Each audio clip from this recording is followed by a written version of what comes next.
গণতন্ত্র রক্ষার দাবিতে জলপাইগুড়ি লোকসভা কেন্দ্রের কংগ্রেস সমর্থিত বাম প্রার্থী দেবরাজ বর্মনকে ভোট দেওয়ার আবেদন জানালেন শহরের বুদ্ধিজীবীরা।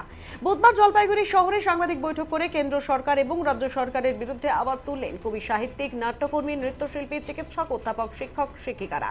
লোকসভা নির্বাচনের প্রাক্কালে বিজেপি তৃণমূলকে পরাস্ত করার আবেদন জানালেন তারা। সংবিধান বিপন্ন, সাম্প্রদায়িক সম্প্রীতি নষ্ট করার অপচেষ্টা, নদী, জল, জঙ্গল সব বেচার চক্রান্ত, দুর্নীতি, চুরি আর মিথ্যার অনাচারকে বন্ধ করতে বামপন্থী ধর্মনিরপেক্ষ গণতান্ত্রিক জোটের প্রার্থী দেবরাজ বর্মনকে জয়ী করার আহ্বান জানালেন সকলে। উপস্থিত ছিলেন অধ্যাপক তমজিৎ রায়, বিশিষ্ট সাহিত্যিক উমেশ শর্মা, নাট্যকার শেখর মজুমদার, প্রাক্তন প্রধান শিক্ষক সুজন সোম রায় এবং নৃত্যশিল্পী কৃষ্ণা বিশ্বাস সহ অন্যান্যরা।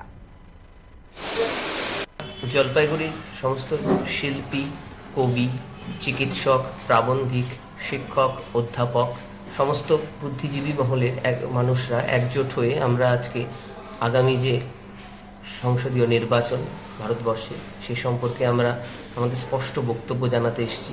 প্রথমত, আমাদের যে কেন্দ্রীয় শাসক দল তার হাতে আমাদের গণতন্ত্র বিপন্ন এবং তারা খুব পরিকল্পনা মাফিক একটি এক মেরু ভারত, তারা হিন্দুস্থানের যে ভারত আমাদের সামনে নিয়ে আসতে চাচ্ছে, সেখানে সাংস্কৃতিক বহুত্ববাদ, আমাদের দেশের যত্নে লালিত সাংস্কৃতিক বহুত্ববাদ, সব ধর্ম বর্ণ নির্বিশেষে যে মানুষের একসাথে থাকা, সেটা বিপন্ন হচ্ছে এবং তারা কর্পোরেটের হাতে খুব সুস্পষ্টভাবে আমাদের দেশকে তুলে নিতে চাইছে, দেশের মাটি, দেশের বন, এবং সেই সাথে তাদের দোসর হয়ে আমাদের যে রাজ্য সরকার, তারা শিক্ষাক্ষেত্রে এবং সর্বস্তরে এমন দুর্নীতি নামিয়ে এনেছে এবং তারা শুধু নিজেদের পকেট ভরেছে এবং আমাদের রাজ্যের মানুষকে, রাজ্যের প্রত্যেকটা স্তরে তারা দুর্নীতি এনে তাদের চাকরি, তাদের শিক্ষা, তাদের স্বাস্থ্যকে তলানিতে নামিয়ে এনেছে।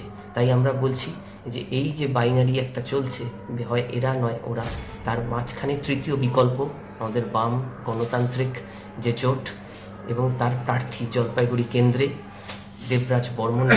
আমরা সবাইকে সুনির্দিষ্টভাবে তার পক্ষে ভোটদানের জন্য আহ্বান জানাচ্ছি। আর আমাদের যে উদ্দেশ্য, সেই উদ্দেশ্য হচ্ছে যে কংগ্রেস সমর্থিত বাম প্রার্থী তাকে এই আসন্ন পরশুদিন যে নির্বাচন হতে যাচ্ছে লোকসভার, সেই নির্বাচনে তাকে জিতিয়ে আনার জন্যই আমরা আজকে এখানে সবাই শিক্ষা, সংস্কৃতি, বুদ্ধিজীবী মানুষের বিভিন্ন শ্রেণীর মানুষ সমবেত হয়েছে।